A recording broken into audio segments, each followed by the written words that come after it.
first thing about breakdowns is trying to understand what they are. What is a breakdown? Why are they important? Essentially, breakdowns are the poses that describe an action. They show what an animation is doing and how a character goes from one pose to another.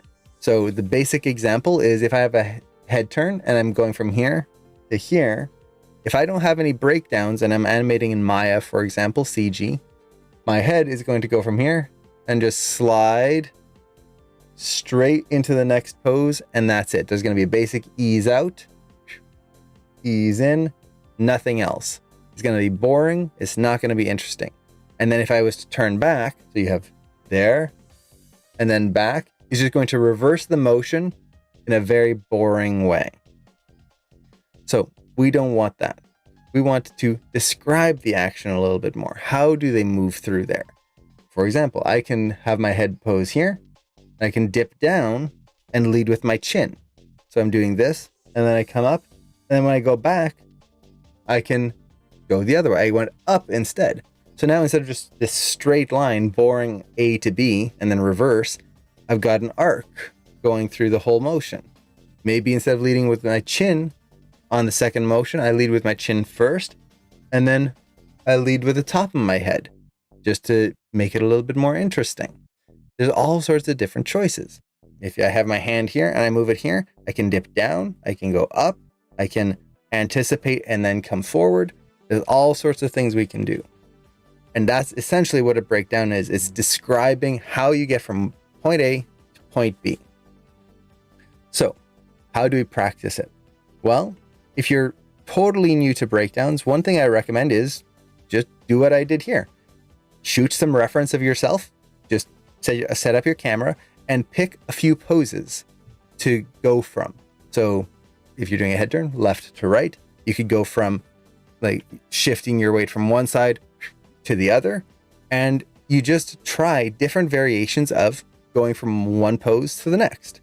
Do you shift your weight by going down and then over? You go up? Do you anticipate? So you're shifting your weight here and then you shift over and then across? Do you lead with your head first? Do you lead with your hips first? Do you lead with your foot first? Your foot comes out and then you take a step. Try to do all of those different things and see how each one compares. That is a very basic thing. It takes a few minutes to do, but it's going to help you understand why putting those keys in place is going to be important. So, very basic, but hey, it works.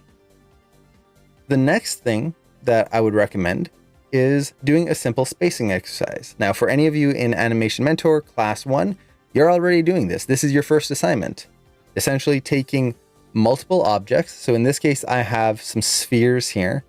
And what we want to do is animate them and have them all be a little different. Now, the key here, the thing that makes this an interesting exercise is I've already got animation on these. I've got them here on frame 1, and then you'll notice that they go all the way to frame 49 here, so 48 frame animation, and they all move together evenly.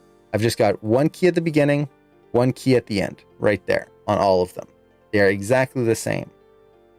Now, that is my timing from frame 1 to frame 49. I can now adjust my spacing and my breakdowns, the poses in between, to make each sphere feel different. Instead of just letting Maya take over and do whatever it does, I can go through and put in details to make these unique. So, for example, let's take the second sphere here. Instead of having it ease out from this first pose, maybe it's going to hold even longer. So by frame 20, I'm going to put my breakdown in, I'm going to set a key. I'm just going to bring it back to the beginning here. So now it takes more time to start moving. And it'll catch up right here at the end. There you go. That's a very simple way of doing it. So just one key right there. You could go even further. So let's take this one here and put a few more keys. So this one, it's going to actually anticipate back a little bit. So let's bring it actually just a little further back. So we'll have it come back. Let's make it a little bit bigger. There we go. So it comes back And then instead of shooting forward right away, it's going to start to change direction. Let's hold that a little longer. So we have that kind of pull. It starts to move forward. And then let's do this in maybe, let's say, by 45, we get past, and then it eases back to a stop. So it overshoots. There we go. So now we've got that. A very different feeling. Just by putting breakdowns in. So as we go through, we can make these so much more interesting. Let's push the next one even further. So I'm just taking each one and I'm putting more breakdowns and describing the actions in a more interesting way. So let's do basically the same thing with this one. It's going to come back here. It's going to start to go forward right there. So they're going to be very similar here. But then let's really make this cartoony. Instead of taking, let's see, it takes from 33 all the way to 45 right there. So 12 frames to get across the screen here. Let's do that in 4 frames. So we're going to make it 3 times faster. So 33 to 37, it's already going to be over here.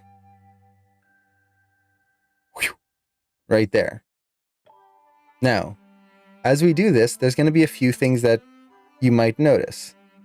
Let's actually have it start to ease back here a little faster as well, so we get that nice little bounce. There we go. Okay, nice. We've pushed it. We're pushing our breakdowns, making them more dynamic. And if we hit play here, let's make sure our animation is super long. You'll see that we're starting to make things more interesting. But at this point, we've pushed them maybe a little too far. Notice how that one on the bottom there, the 4th one we were animating, now feels very poppy. We've pushed our breakdown so far that our animation is no longer reading correctly. The poses are so far between each other.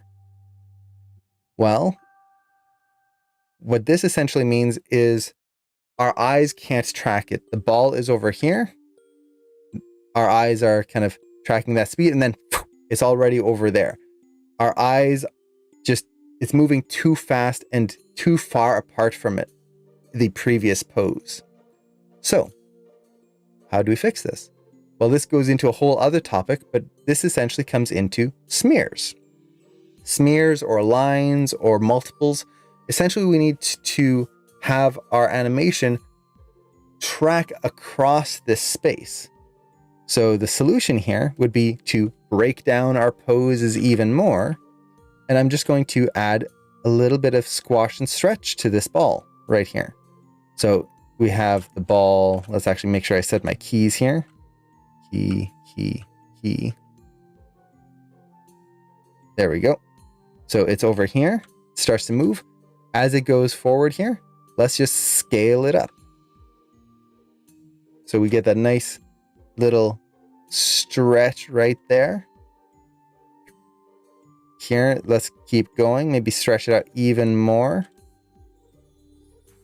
Let's go quite a ways there. And then still stretching before it comes back in here. And let's actually lower that a little bit. Keep that slightly stretched. And then get back into pretty much the full shape right there. There we go. So now we get that. That reads better now. Our eyes can track that because each pose is kind of linked together slightly by that stretch. Once again, same animation, one pose to the next. We haven't changed our timing at all, but look at how much more dynamic we are getting this sphere to be. It is interesting, and there's variation. There's a little bit of a hold. There's a fast motion. It's smearing and stretching. It's dynamic. And all of this is from breakdowns.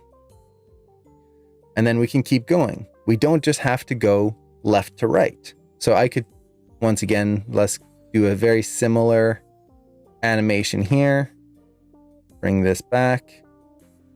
And it's going to start to go forward here.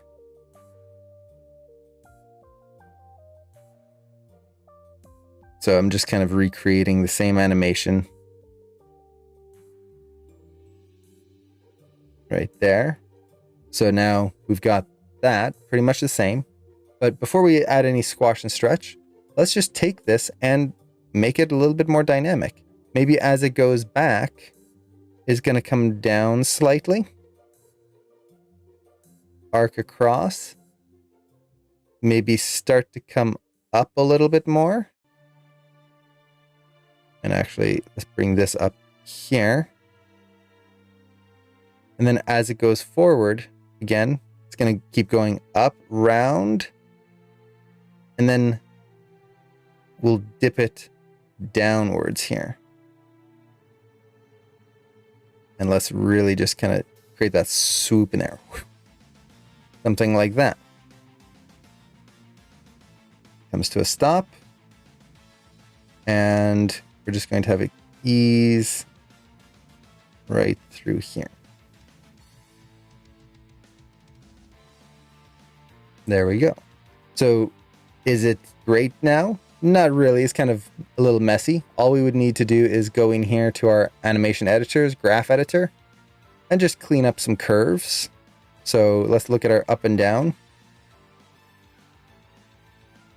I can just clean this up, make it a little rounder, a little bit smoother. In this case, you don't always want to just smooth out your animations. That's not the goal here. When you're looking at the graph editor, you're making choices on how you want to shape the curve. In this case, I just want to create a little bit more of a dynamic motion through here.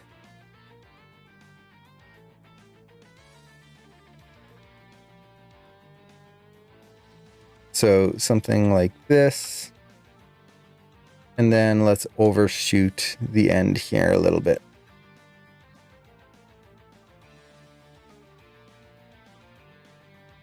So we get that, which is now just a little bit of a nicer arc right through there.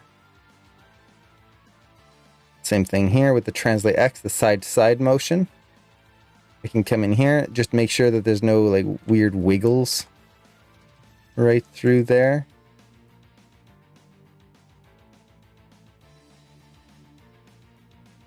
Ease out. It comes through, goes really quick. And then it's kind of hitting a wall right here. So let's just ease that to a stop a little bit more right through there. Okay. Now we've got a nice arc and it's more interesting. And once again, we can just add in those smears. So it starts to go forward here. I can probably start to stretch this out a little bit right here.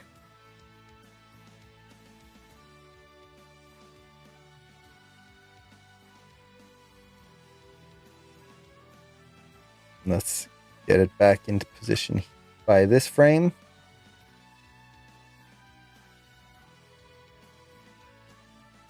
And then we can just add that stretch right in there. So here, I'm going to stretch out a little bit more. Let's arc it a little bit.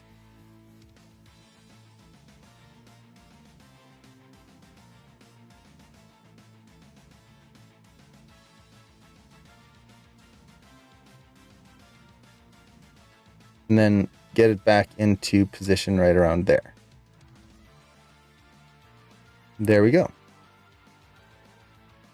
So now we have that. Just a little bit more dynamic and interesting.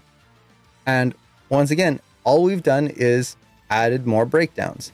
Every single one of these is just taking that same two poses, adding a few more breakdowns and being more creative with the breakdowns. The first sphere, just 2 keys. The second one, we just added 1 breakdown to help ease it out a little bit more at the beginning. Third one, we just added another breakdown to anticipate the motion. And then so on and so forth. Just adding a little bit more information each time. So this is a wonderful exercise to do. It's super simple. It doesn't take long, and it can really help you start to understand what you can do. And essentially, you can take everything that you did on a single sphere and apply it to a character. You apply it to their hips, you apply it to their chest, their head, a hand. It's all the same principle. So this is a wonderful exercise to do. Now, before I go on to the next exercise, let me catch up with the chat here. And Sven, hey, how's it going? It's been a while. Hope you're doing well. Got one question about FPS. I switched to 30 FPS because of the monitors being 60 Hertz and sometimes not showing 24 frames properly. Do you agree with this display issue? No. Yes and no. It depends on what you're going for. If you are switching it simply because your monitor is at 60 Hertz or whatever display you're playing it is at 60 Hertz that you're currently animating on, you want to stay at 24 typically, or whichever frame rate that the project needs, because you never know what display is going to show the animation later. For example, my monitor, I've got 3 monitors. One of them is 60 Hertz, one of them is 120 Hertz, one of them is 144 Hertz right here, just in front of me. So each one of them is going to be a totally different experience when I'm looking at my animation. You never know what the recruiter is going to have, what the audience is going to have, what television people are going to watch your animation on. So typically we just animate at 24. It's kind of the universal frame rate. Now, if you know that your animation is only going to be played on one device, and that device has a very specific hertz to it, and you know that, for example, 30 is just going to show so much better on that specific monitor, then yes, that is essentially, you are developing the product for the client, for what their needs are. For example, if I'm a game animator, I need to animate at 30 because that's what the game engine uses. If I'm animating on a film, I will animate at 24 frames per second. So it's really just, if there's a specific requirement for what the final thing is going to be shown on, and that's the only element of it, then yes, you want to animate to that. If it's just because of your monitor, no, because now you're animating more frames, which takes more time for no reason, and it's not going to look any better for anyone else. It's just going to look the same, and you've done more work. Now, if you prefer to animate in 30, that's a whole different story. Another good example of this that we have to deal with in animation is animating in stereoscopy. So 3D films, ones where you have to put 3D glasses and there's depth in it. When you're animating scenes like that, you have to animate them with the idea that they will be in 3D in mind. What that means is that you have less opportunity to cheat your animation. If you're going to stretch the arm out so you get more depth in it, for example, as soon as you put 3D glasses on, it's going to be much easier because we can kind of see around objects a little bit more. It's going to be easier to see that cheat. So we cannot be as creative sometimes. If your project is going to be for VR, you definitely can't cheat a lot of poses because you never know what angle the audience is going to look at for your animation. So you have to make sure that everything kind of feels good from as many angles as possible. So in those cases, we would want to be very nitpicky and very careful of every angle. But when we go back to animating something that's not going to be in CG, going to be in 3D, it's not going to be in VR, we don't have to be careful anymore. We don't have to do that extra work and avoid cheating at all costs because it doesn't matter anymore. So it's kind of the same thing. If your animation is going to be played on any device and it really doesn't matter that it's 60 Hertz or not, don't worry about it. Long answer, but I hope it helps. To me, my argument was, first, it looks smoother, and second, I have more keys per second that I can use. I'm using 24 myself. Smoother animation does not necessarily mean better. It's how you use the frame rate. So, for example, anime is oftentimes animated on 4s. So, a key every 4 frames. So, essentially, they're animating at what, like 8 frames per second, something like that, if you kind of calculate in a different way. So it's not necessarily needed to animate 30. The only time you'd want 30 is if you have very, very fast, complex motions. But our eyes really just see up to a certain point. And I'm just trying to think of any specific reason to animate at 30. Not really. Like, especially 24 to 30, it's not a huge difference. At least for me, it's not enough of a difference for me to go, okay, I'm going to consistently put in that extra effort to animate those extra frames every single time. It's just more work for very little that you get out of it, especially if you're not doing game animation. And then, like, if you go to 60 frames per second, now that's going to have a much bigger visual difference one to the other.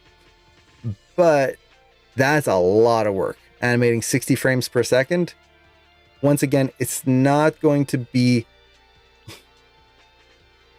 It's not going to make like such a huge difference that I've got to animate in that way. It's going to look interesting, but I'm going to basically I'm going to triple my keys, essentially, almost. I don't want to have to do that. That's a lot of work. So, yeah, it would take a lot for me to want to animate at 30 frames per second, just because. Unless there's a very stylistic reason for it, then potentially I would do it. So if you prefer to do it in 30, definitely feel free. But if the only reason is slightly smoother, it's all how you put the breakdowns in, really.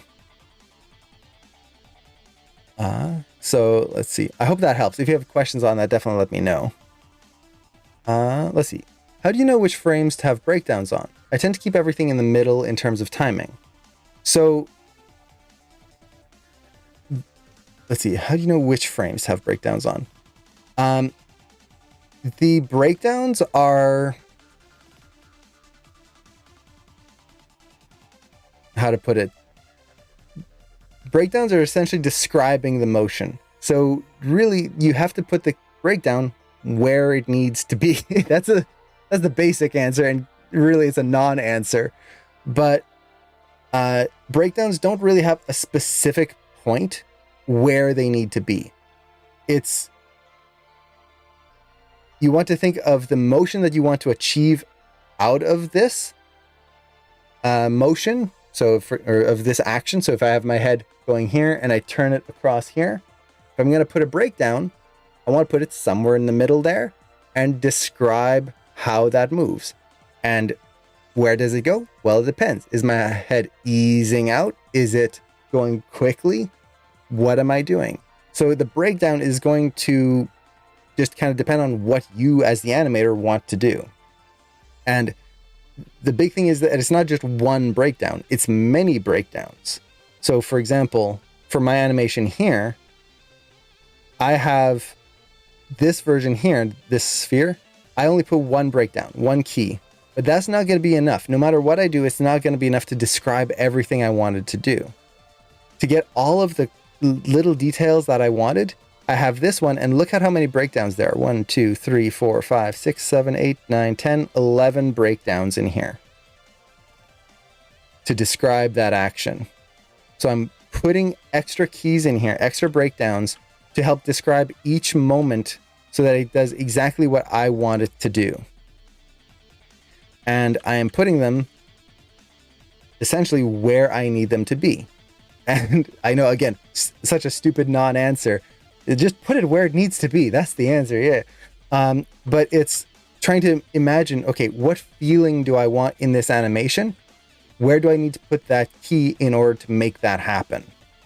So for example, from 20 to 31, right here, if I just look at these two poses and I want to break that motion down between those two, I've got a key here on 25, and you'll notice that it just barely nudges forward from frame 20. I really wanted to hold that pose before it shoots forward. Now, another way you can kind of think about it is, how to put it? Let's do this drawn out here just because it's going to be a little easier to show. So let me make a new animation layer here. Okay. So let's say I have, what's going to show this the best? Let's say I have a sphere here. Terrible sphere. And I need it to go, it's going to take 8 frames and it's going to go over here. Right there. Okay. So if I do a timing chart here, we've got right here, frame 1, and then frame 9. So 8 frames. These are our keys. So we've got frame 1 and frame 9. Where do I put my breakdown? Well, for me personally, if I try to think of multiple things at once, I have to figure out, okay, timing wise between these, I have to figure out which frame I have to put this breakdown on. And then I have to figure out spacing wise, where to put this breakdown. That's a lot of work trying to figure out all of those all at once. To me, it hurts my brain sometimes. So timing wise, I'm just going to go straight in the middle. So we're going to go to frame 5. That's going to be 4 frames from frame 1, 4 frames from frame 9. So frame 5, I'm just writing it out here so people can see. We're going to go to frame 5 and set a key. Oop, right there. It's right in the middle. Now that's right in the middle timing wise. So 1, 5, 9. This is our spacing chart right here. So our spacing chart, I've got frame 5. Where do I put this in here? Well, if I want this to ease out, I'm going to put it here, frame 5. Like that. So now I know that I'm going to have 4 frames here, and then 4 frames right through there. So by just putting it straight in the middle timing-wise, it now makes it much easier for me to figure out, okay, am I going to hold or am I going to move quickly? And then I can keep breaking things down like that. So frame 5, we're going to put that sphere right around here. Okay, now we're going to put some more breakdowns. We'll once again go halfway. So halfway between 1 and 5, that's going to be frame 3. So we're going to put frame 3. Where do we want to put it? Well, let's ease out some more right there. So now frame 3 is going to be, so let's set a key right here. So now we're creating that nice ease, going fast, and then going through again. Maybe we'll go to frame 7 here. So we're going to break down this motion here, 5 to 9. We're just going to go to frame 7, set a key. So once again, we're just going to frame 7. Where do we want that? Well, if I put it over here, we're going to get a fast in. If I put it over here, we're going to get an ease in right there. I could also put frame 7 over here, and it's going to be an overshoot. We have that control. I hope this is making sense. But essentially, the way I tend to think about this is I've got my timing and my spacing. I figure out my main timing between my key moments, my important moments, And then when I'm breaking things down, I worry less about the timing, and I'm just trying to figure out the spacing between these moments. And the easiest way to do that is just to put a key right in the middle, timing wise. So 1 to 9, I started right there. 5, I put my key where I wanted it to be, and then I kept breaking it down that way. Do you have to do this way? Nope, not at all. This is just one way of doing it, and this is the way that my brain makes sense of things. And I hope that made sense, because it is very complicated to say. So yeah, if you have any questions on that, definitely let me know. Okay. Can I show the desk setup? I don't have a camera I can move around, but I should show it at some point. I need to do a little office tour at some point. Let's see. You have the same issue with audio setting. Oh yeah. Okay, we answered that. And game animation is typically 30 frames per second. Yes. And then it gets upscaled to 60 frames per second typically. But we're usually animating at 30, not at 60, because it would take twice as long to do anything. Let's see. Oh yeah, and then if you're doing render times, it'll definitely save you a lot of time. Let's see, an absolutely crazy thing we're doing to have to deal with that these days. Television themselves, the actual hardware, is starting to use AI to create additional frames to display higher frame rates. Yeah, and that's whenever I get a TV, especially like if I'm going to a hotel and I have to stay the night, and I turn on the TV and they have that was it motion plus or motion smoothing or whatnot, I turn it off right away. I do not like that motion. It just is weird. And especially with animation, a lot of times what it's going to do is actually make the animation worse. With live action, it actually does a decent job sometimes. But with animation specifically, it's actually going to mess up the spacing and take away the feeling of an animation. Now, let me see if I can think of a good example of how to do that. How to show that.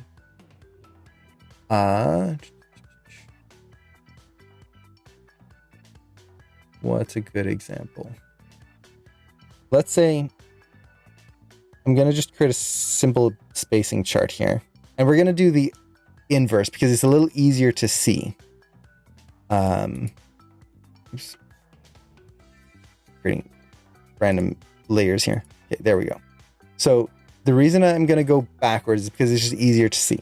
So what I'm going to do is instead of adding more frames, we're going to reduce the amount of frames. So let's say I am animating here, and we're going to use old school terminology.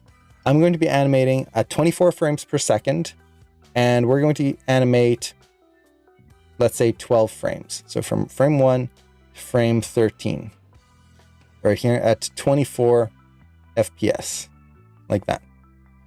So that means I'm going to have, in this case, 12 drawings through this because we're doing 13 frames. So if I was to have this go through, and we're going to just kind of create a little bit of an ease here. So let's see, 1, and then this would be 7, 2, 3, 4, 5, 1, 2, 3, 4, 5, one more key. Let's put it, I should have done less frames. Let's actually do that here, because if I do too many frames, we're going to just smush them all in. Okay, so this is going to be frame 5, 2, 3, 4. Perfect. Okay, and then we're going to do the same thing here. 2, 3, 4. So there's our spacing chart right through here. Now, if we remove frames, and let's say I don't want to animate at 24 frames per second, I want to animate at 12 frames per second. We're going to lower that frame rate. We're going to remove half the keys. That means we're going to have to remove 4 keys from here. Where do we remove them from? If I remove this one, for example, and then this one, And this one, that's 3. We need 1 more out of there. Which one do I take? Don't know. If I take out this one, I lost that whole ease at the beginning. If I take out this one, I definitely lose the ease at the end. I'm losing information, and it's creating this weird staccato motion.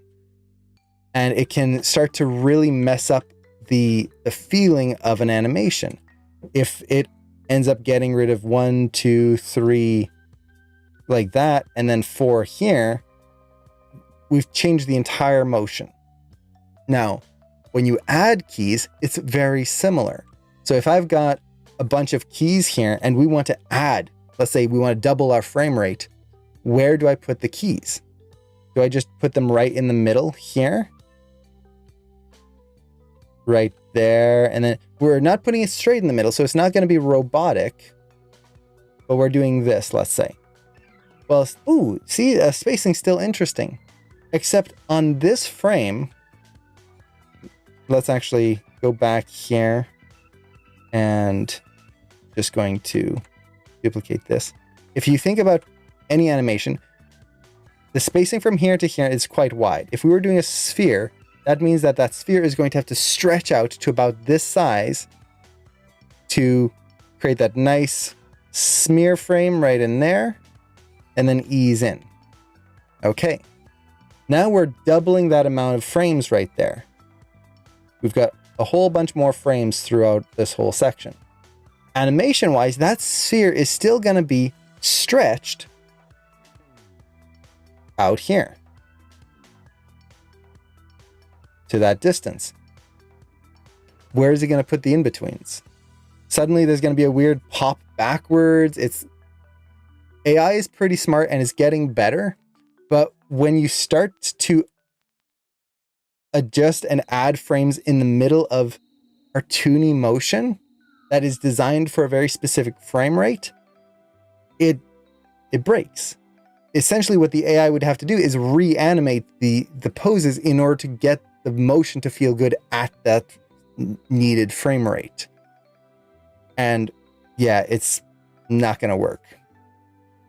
So yeah, I'm not a fan of that for animation. For other things, even then, I'm not a huge fan of it because it just feels fake. It doesn't feel real.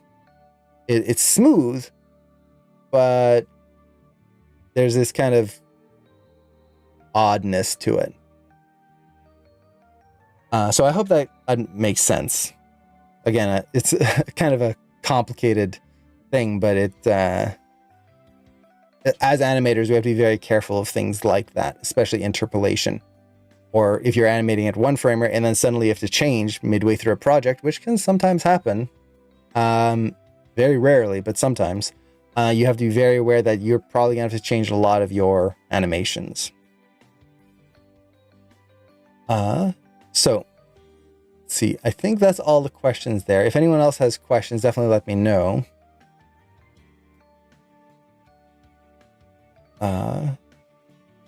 Cool. So, we were talking about breakdowns and different exercises you can do. So, the first exercise, like I mentioned before, is just shooting reference and trying different ways. So you could shoot reference of yourself turning your head and just start from here, go across, and then just do different versions where you break down and describe that turn from first pose to the next pose in different ways. The second thing is to do something like this where you have a bunch of different spheres and you try to animate them in different ways, or in this case, I just took each one and progressively added more breakdowns to make them more dynamic. I would typically also try to just do different versions. So instead of an ease out, it goes fast at the beginning. So you could do that. The next thing I would do is you can do pose breakdowns. And hey, Blaze, thank you so much for the sub and the gift. Thank you so much. I really appreciate that. I love this song.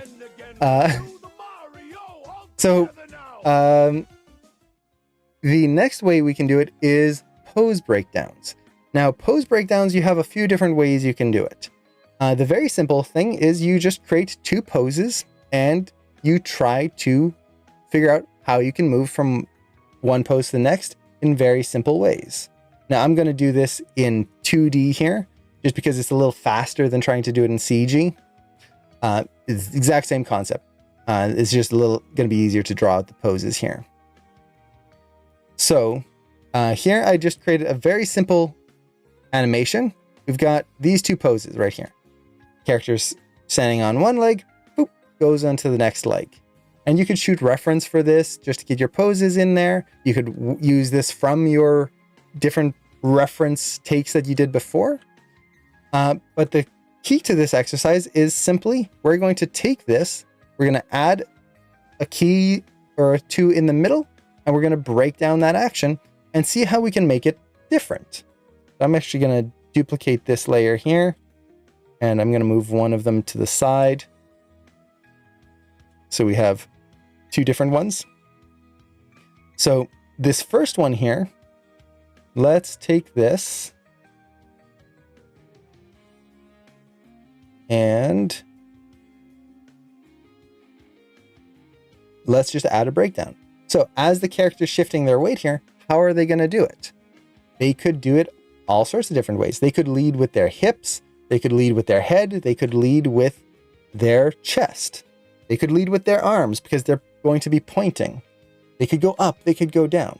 So let's just try and put a breakdown here. So I'm just going to go right in the middle, and let's maybe have this character kind of come up in shock. They see something, and instead of going down, they're going to go up and then come down. So in the middle here, I'm going to maybe bring the hips over here, up. They kind of come up here.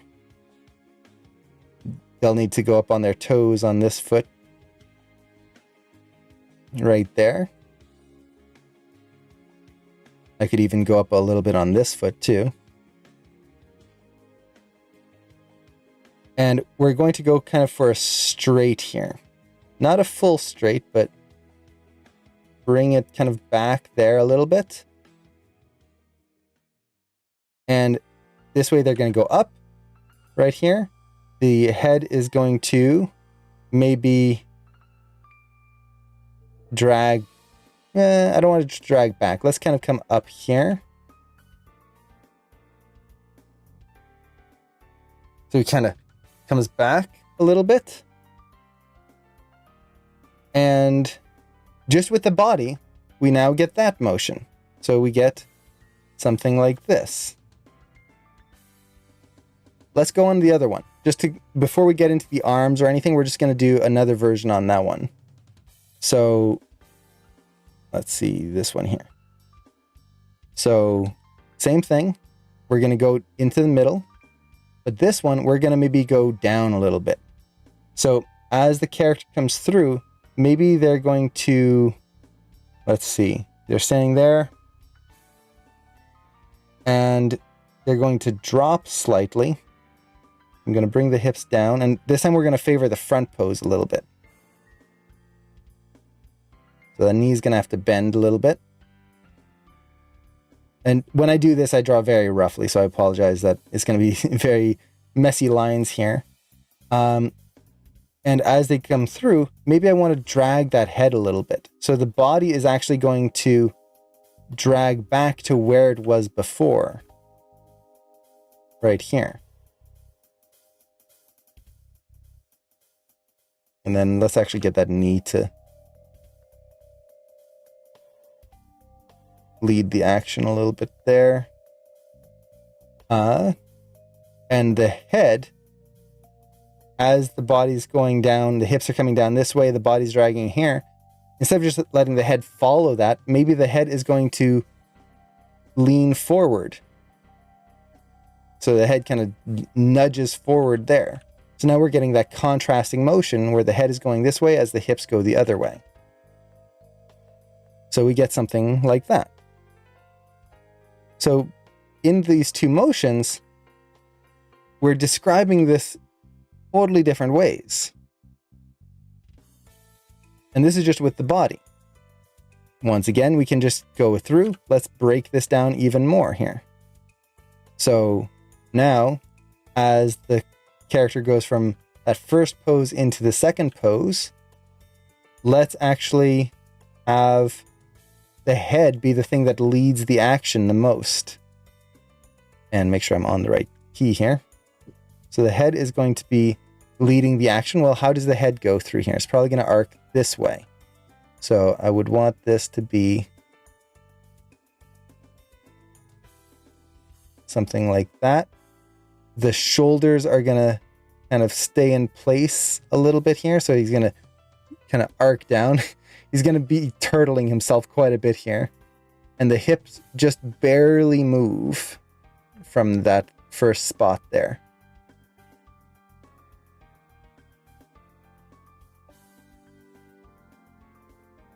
So just by adding that breakdown, now we're starting to describe this turn a little bit more.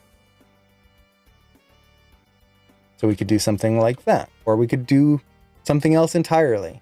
I could have, instead of that head come down, I could have that head go up. So it actually, as he does this, it's almost acting like an anticipation. And let's actually bring those shoulders back to where they were approximately. So something like this. And now we get this motion. So now as the hips are coming down, the head's going up. As the head's going forward, the hips are going back. And then we get this type of breakdown instead. So all the same concepts, just playing around with where do we put those breakdowns. And let's kind of do one more breakdown for that first one, just so we kind of keep them together. So got a breakdown there. So we're going from, let's see, where am I? There we go. From there to up here. How does it go up there? So I could lead with the head. I could lead with the hips. Since we're kind of leading a little bit with the head on the other one, let's lead with the hips here. So the hips are going to kind of move first. We'll once again drag that those shoulders. So there's going to be kind of a squash pose right here. The head on this pose, it's going to stay about the same place, but maybe I'm going to add just a little forward motion to it. Just more of a rotation more than anything. Just to kind of add like an anticipation to that motion there. So we get something like that. And now we get this motion up into that shock, and then we go down. So you can see very different motions just to get into that next pose. And then again, we'd add that next breakdown. And then we could add the legs, the arms, all of that stuff. So that's really the basic concept. You take two poses and you figure out different ways to go from one to the next. And we could keep going with this. So I'm just going to do it this super roughly here.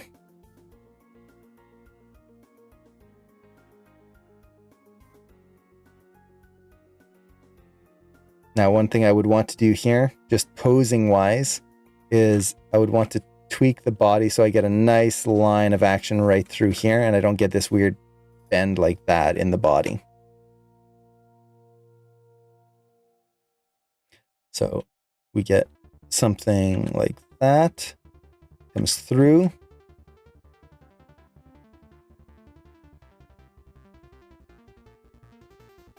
And then we would want another key as it comes down here. So how is it going to go from this pose into this one?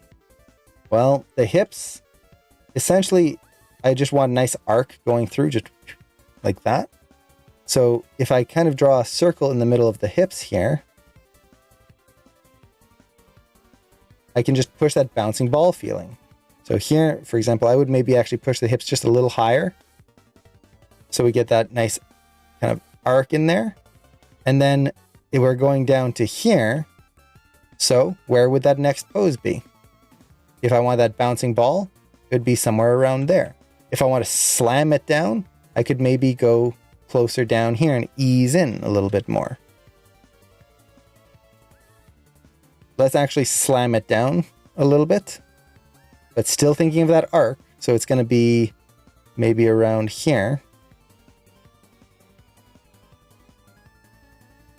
So slightly forward of where it was before. But the body is going to kind of drag here downwards, and even the head, let's see, the head is going back. It's got to come forward, so let's push the arc of the head here. So it's going to go around this way.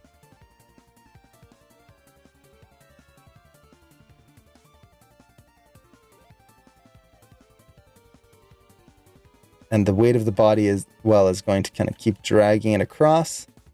And we get something like that. Now, the angle of my head is a little odd. I'm dragging it a little too much there.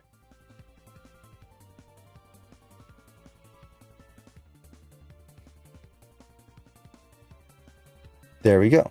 So now we get this.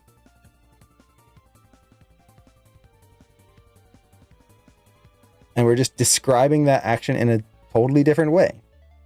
And yes, I am drawing on a Cintiq. So let's do one more in between on this one, just so we kind of match them. So we're going from here to here. While we're angling down, we're creating this arc. Let's go maybe a little lower here. We're going to ease those hips in. And we're going to keep dragging the body back there. So now the hips are easing in. I can maybe push that a little bit more. Drag that neck down. And when I'm thinking about this, and this is exactly the same as CG. When I'm animating CG, yes, there's control curves and all sorts of different things. It's the same concept. I'm trying to think, okay, how are the hips moving in space? Are they moving in a nice arc? How is the body going to move? Is it going to drag? Is it going to favor the pose before or after? The head, which arc is it going to do? What kind of pose am I going to put this here? If the head is suddenly, for example, up here, that's just going to be weird because the head is going it's just zigzagging all the way across. That's not going to work. I would want that head, if it's going through here, it should probably arc through this way. Something like this. So we're thinking of that arc. So something like this. Let's push those legs in here.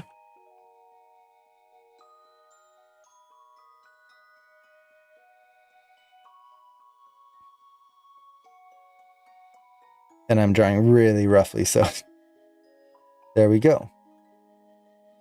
Same two poses from here to here.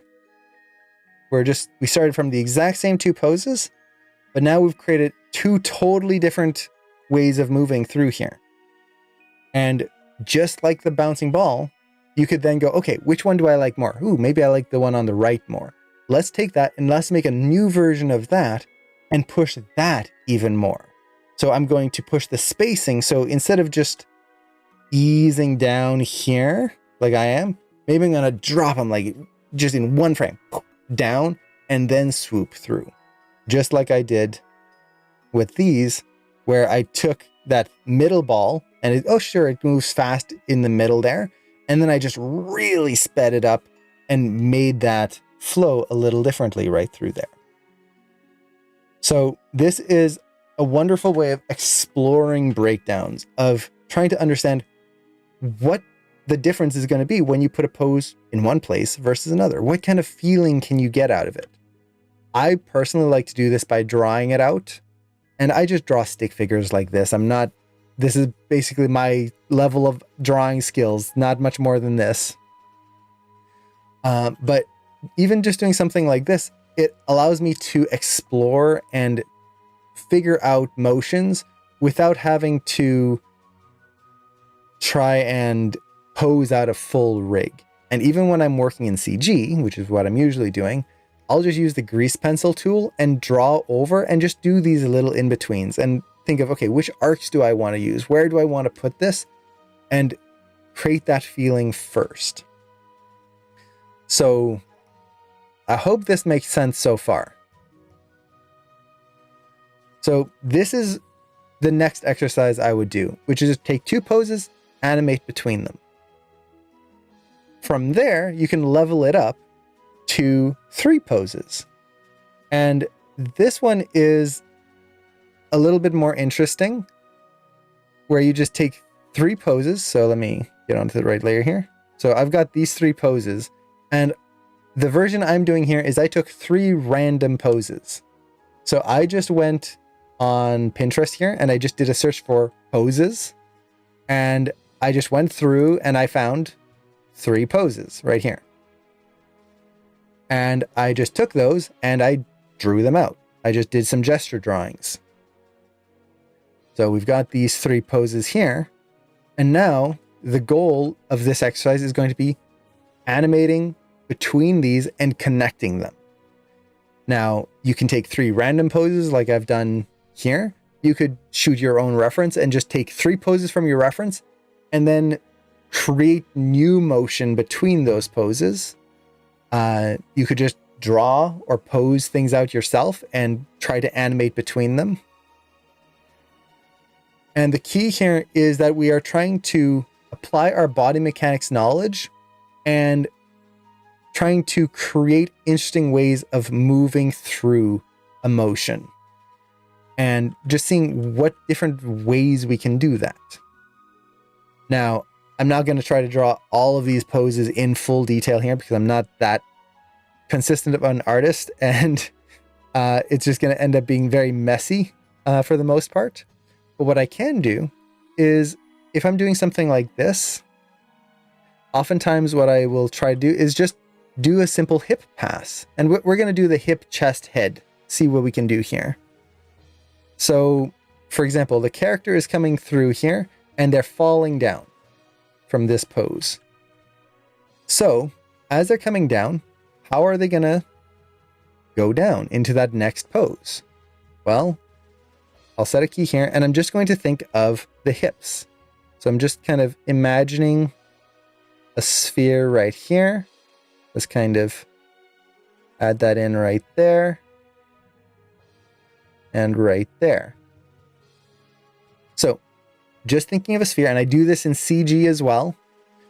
And we're just doing a sphere pass. I've talked about these a lot on stream, where we just kind of animate just the hips or just a sphere moving through the scene. So it comes down here. I want it to hit down.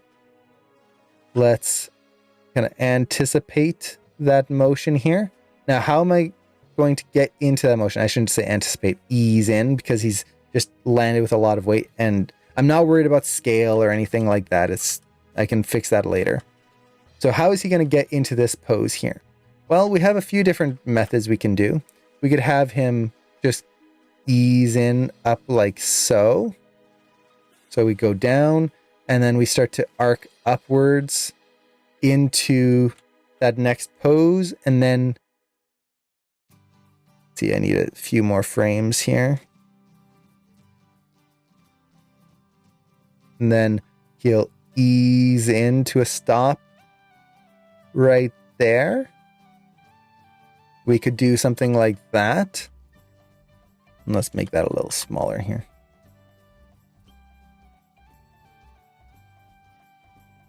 So we could do something like that. Or, and I forgot to set another key. Dip, dip. There we go. So we do something like this. And then how do we go from here into the next pose? Well, if I arced down here, it would be kind of weird to just arc back again like that. I'll just get a boop, boop shape to it. So maybe from here, and this is the part where I like the 3 pose variant of this exercise, is because now you have to think of how one pose then works into the next. if you're just doing one or two poses, one is the next, you're just doing one kind of arc. But here we have to get into this pose. It's probably going to hold. How do I get out of this in an interesting way? Well, I would probably want to arc upwards here a little bit. And he's putting his weight down on that foot. So probably just a nice simple arc like this could work. So now that hip goes down, swoops through. Let's add another key right in the middle here, just to help describe this arc a little bit more.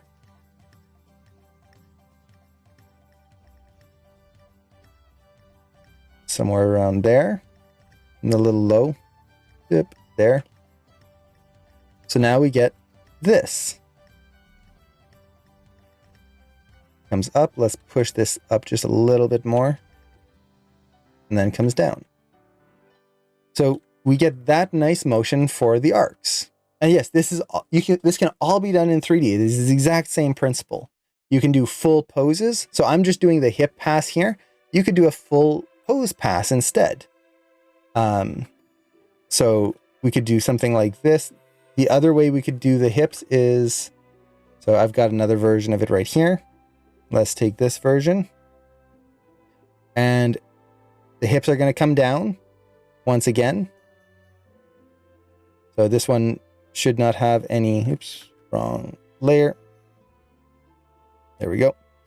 This one shouldn't have any in-betweens, just the poses once more.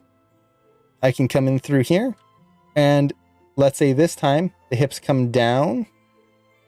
But instead of just going straight into that next one here and just doing an arc, maybe we're going to overshoot. So as it comes through, it'll go up right through here.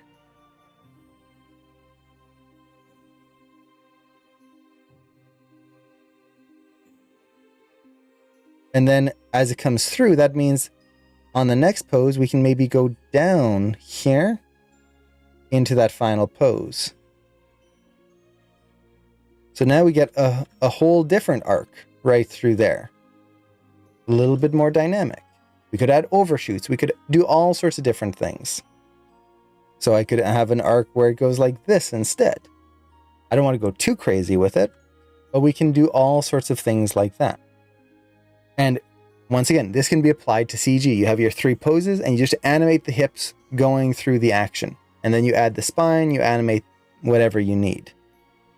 So we could do it this way. Let's see, let me undo. Another way you can do it is just thinking of all the different body parts. So I'm just going to do the head, body, chest here. So as the body comes down here, we're going to put the hips down. Let's say, how far do I want to go? Let's put that impact frame right here. And as he comes down, I'm going to stretch that body out from that fall here. So that body is going to stretch out. That head is, let's see, I'm stretching it out a little off here. This is the nice thing about digital art. You can just rotate and scale things. It's so nice. Head is still kind of up here. I might drag it back a little bit. So we get that little drag up of the head. The next pose here, we'll get that hip down. And let's get that nice impact, that weight in there. And this is Clip Studio Paint, for anyone who's curious. So now the body is going to overlap down here. Head might still drag back up here a little bit. I'm not worried about proportions or anything like that. As it comes through, let's just kind of arc downwards here. Now the body, as the hips are starting to rise up, The body could either drag, or maybe the body starts to come up as well a little bit here. But the head, we kind of keep it lower, so it's still on a downwards arc here. So you get something like this. I'm going very cartoony here. And one goes more here. So now as he comes through, his hips are almost going to be in position here. The body starts to straighten out. But the head is still kind of down a little bit here.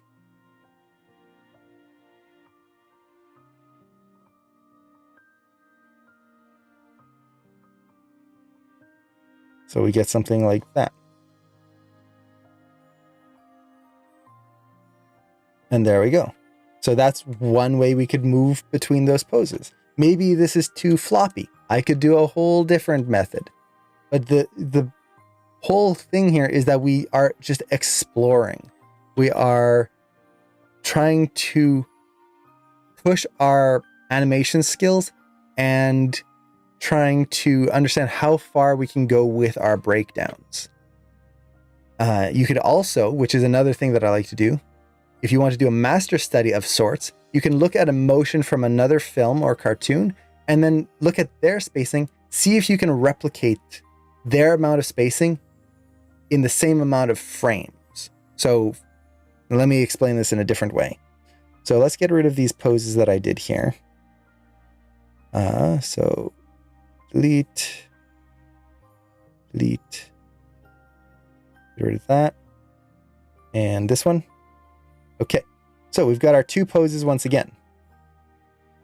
Now, right, the way I have this is I have 10 frames between these poses. So frame 1, frame 10, right here. But what if I want to create something that feels very Hotel Transylvania-esque or super cartoony?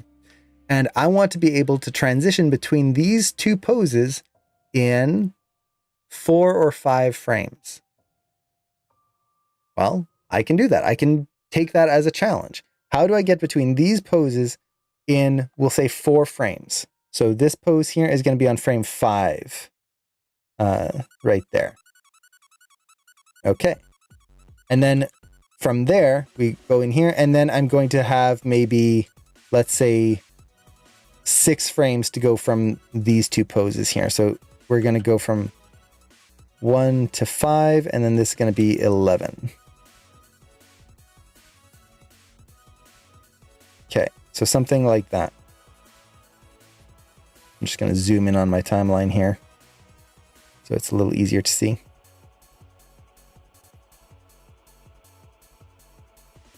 There we go. Okay, so between these frames we have, or these keys, we have 4 frames. So how would I do this? Well, once again, try to figure out your base motion first. It's just a little easier this way. So if I have the body, let's say it comes down, we're going to do a really hard impact. That way we have more time to come up. Right there, the hips are going to come down. Maybe not quite as far, and I should set a key instead of just drawing over to the next frame. Okay. So the hips are going to come down here. And then to make this read, if you want to do really fast motion, the thing that makes it read is easing in extremely. You go very fast in the middle frames, and then really try to favor the holds and the eases in there. So I know that this is going to have to ease quite a bit here. And then, and I need to draw on a different key. I forget to set a key. So here it's going to ease in. And then between those two, so it's going to come down, and then we need to arc through here to show that weight. So I would probably put this somewhere around here. And let's actually add a little bit more weight to this and a little bit more visual contrast. So we go down and then we feel that upwards motion. So we get something like that. Okay. So that's our core motion of the hips. And once again, you can do all of this in CG. A lot of times when I'm trying to discover fast motions and try to figure out how I can do this, I'll just do this exact thing, whether I'm drawing it with a grease pencil tool or I'm just moving the core of the character. Don't worry about the full poses. I'm just trying to discover how fast I can go through a motion. So to make this read here, I'm going to stretch the body out a little bit here. So let's keep that body up here. The head, since it's bouncing ball, is going to be going down this way. I don't want to stretch the head too much. So we're going to be doing something like that. The hips would actually be stretched as well a little bit. Now they come down. And actually, this is a little too much. The body doesn't have to hold nearly that much. So we just stretch that out a little bit. I can reshape it later. So it comes through. And then we want to get that arc through that motion here. The head has to swoop through. But how do we do that so that it reads clearly and doesn't just, if I bring that head down here, it's going to pop back up really quick. So the head motion, I might make it a little bit more subtle. So the head maybe only goes down here. Let's ease that right there. It goes down. And then as it comes up here, I'm going to get that body pretty much into that final pose right here. I'm going to really favor this. And this is one way. I don't want to say like this is the absolute way you have to do this. This is just one way of breaking this down.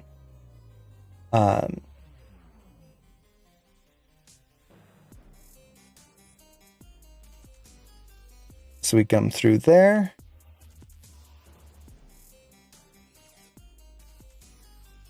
Like so. And actually, I would bring this up a little bit more.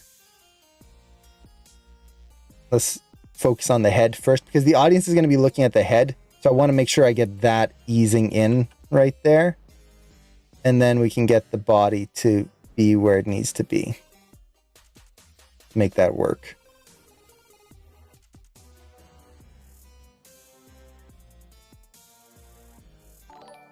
Okay.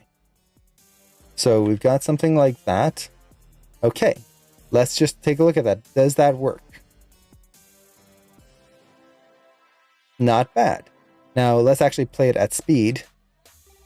It's going to be 4 frames, so we're going to see nothing. But as I do that, let's hit play again. Whoop. Does that read?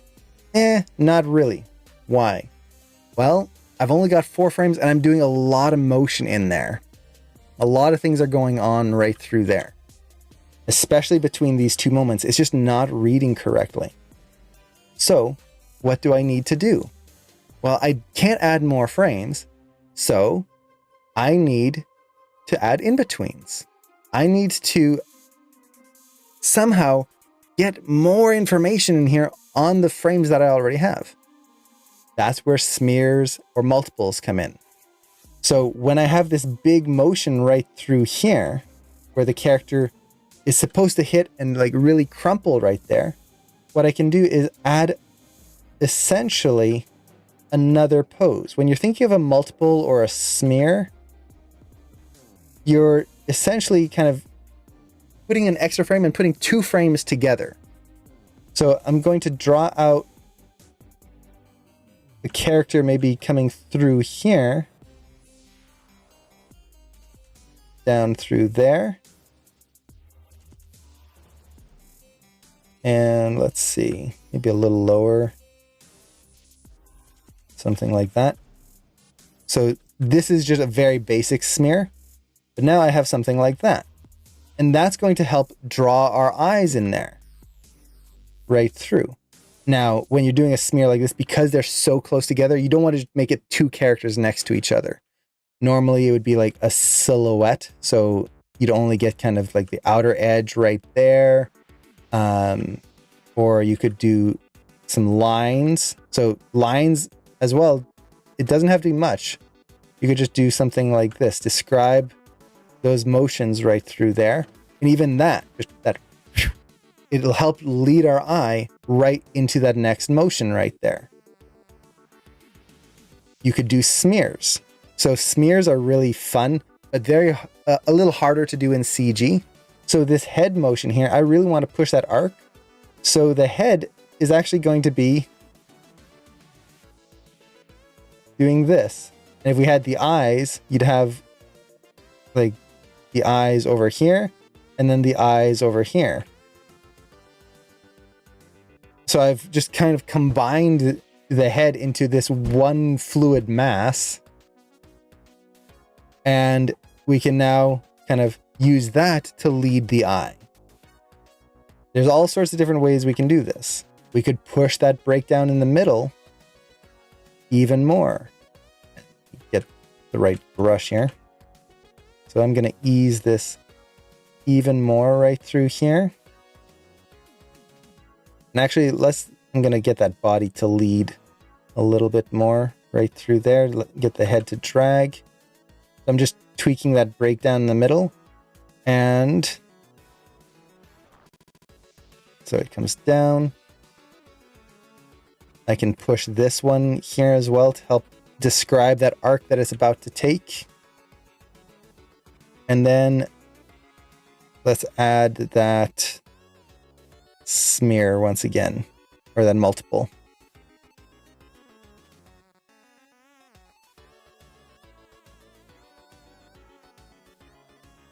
So something like that. So now we can try and get that to work. Now I don't have my frame range set correctly, so I can't just hit play and loop that. But suddenly just adding that little smear makes that read more clearly. We can also go, you know what?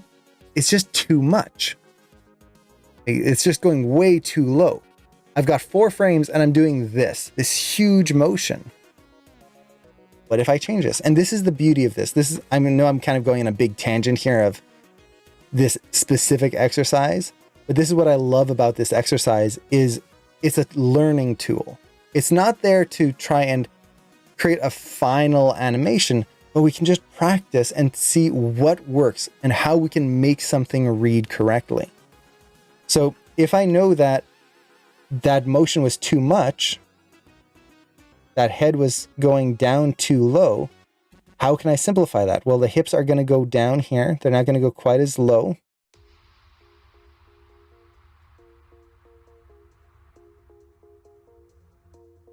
And then the head, I'm going to try to keep it a little bit more stable. And I just need to arc the body a little bit more here. So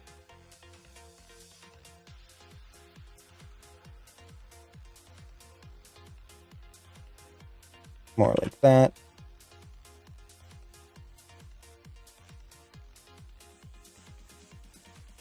Comes through. We'll ease that in.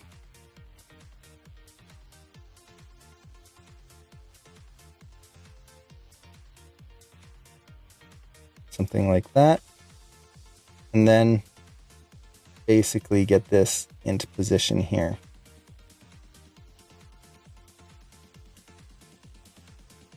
So something like that. And that already reads way better. But you can see that it just took me a few seconds to, a minute or two, to do this new version versus posing out a full character and doing a whole complex thing. I can do all sorts of these variations and tests. And you can save all of them. Like I have here. I have this other version here where the hips go down and then across. So yeah, that's essentially the entire concept here. Now, the version I did is very basic. I will just say it's just sphere, whatnot. I haven't polished it in any way. You would want to take the time and polish it and like finish it. Unfortunately, I don't have the time to do any of that today. I have too much work to do, unfortunately. But the basic concept is the same. And by doing these kinds of exercises, you can really push your ability to think of breakdowns and how to move from one pose to another.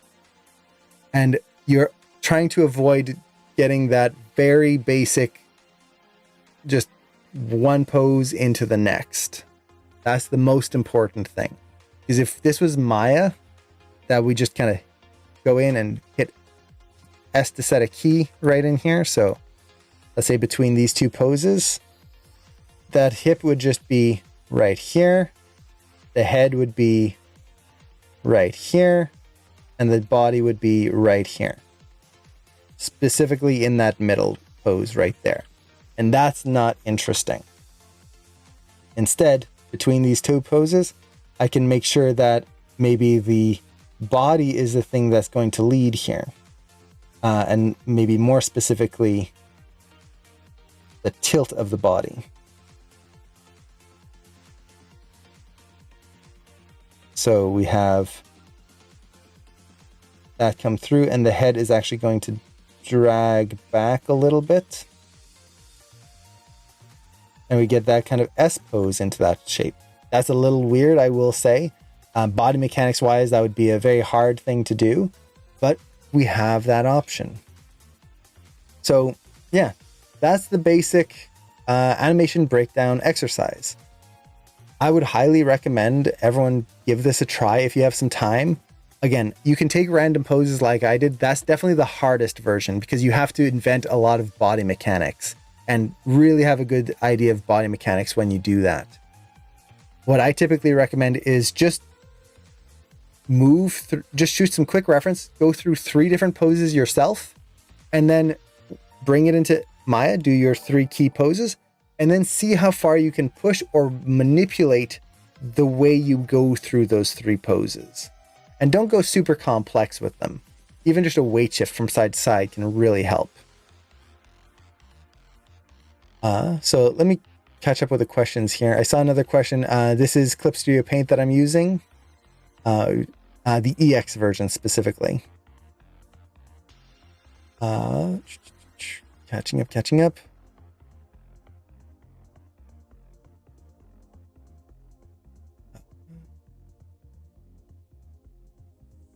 Let's see. How do you keep the body position the same? Body position. Do you mean just hold the pose? You'd put another key just very close together, and then that would create that hold that you would need. Let's see. So actually, do I have it here? This was an actual animation test I was just doing this morning, where I was doing the exact same exercise. So I had my 3 poses, which were this one. I should have put a key here. Or I think I had 2 poses. I had my first pose here and my second pose here. Those were my 2 keys. And I was just doing this quick test just to see how I could get between those 2. And you can see I was just drawing some guidelines on where I wanted the arcs to be through this. And it's not done. This was just a quick exercise. My tablet was not working yesterday, so I wanted to do a quick test just to see if everything was working correctly before I did the demo. And this is as far as I would go with this. I wouldn't finish it normally. It's just kind of trying to create this fluid motion and understanding how I can push the breakdowns. That's really the main key here. And you can just do 2 poses, 3, you could go 4 poses. The more poses, definitely the longer it is. And usually I would try to keep these animation tests to like 24 or 48 frames at max. Not really any longer than that.